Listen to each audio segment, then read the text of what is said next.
Okay, let's talk about something you probably use every single day without even thinking about it. But what if I told you that one of the most common items in your bathroom or kitchen is also kind of risky?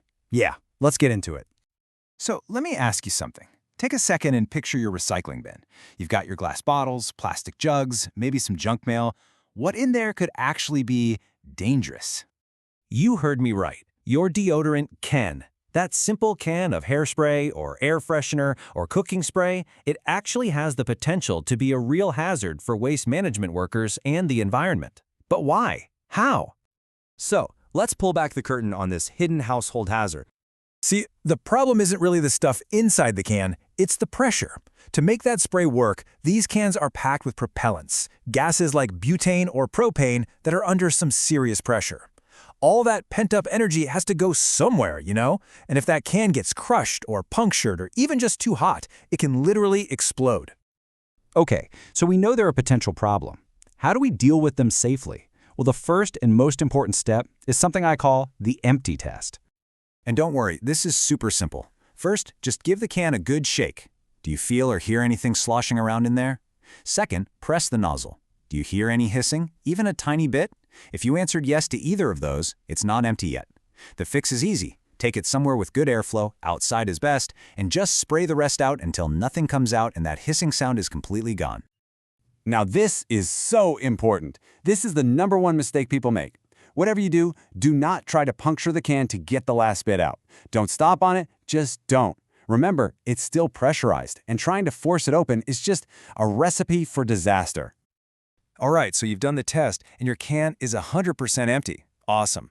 But now you've got another decision to make. Does it go in the recycling bin or into the trash? And believe it or not, the answer isn't the same for everybody. And here's the deal. It all comes down to your local rules. A lot of recycling programs are totally happy to take empty steel and aluminum aerosol cans right along with your other metals, but some places don't. So if your town says yes, fantastic, in the bin it goes. If they say no, it goes in the regular household trash. It's a really good idea to mark it too, just to give the sanitation workers a heads up. But if there is one thing, one single thing that you have to remember, it's this. Always, always check your local recycling guidelines. A quick Google search for your town's rules is the only way to know for sure. So, let's do a quick lightning round, a recap of the essential do's and don'ts.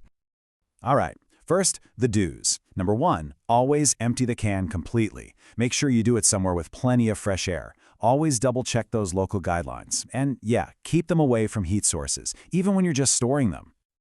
And now for the big don'ts. Do not puncture or crush them. Never, ever, ever toss them in a fire or near a flame. Don't throw away a can that's still got stuff in it. And if it isn't totally, completely empty, it is not recyclable. Period.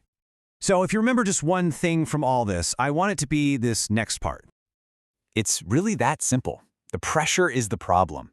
Once that pressure's gone and the can is completely empty, it's just a harmless piece of metal. But as long as it's full, or even just a little bit full, you got to treat it like a potential hazard. That one distinction, it's everything. And there you have it. That's how you handle aerosol cans safely. It's such an easy change to make, but it has a real impact. And it kind of leaves you with a final thought, right? Now that you know the hidden story behind this everyday item, what else is in your trash that might need a second thought?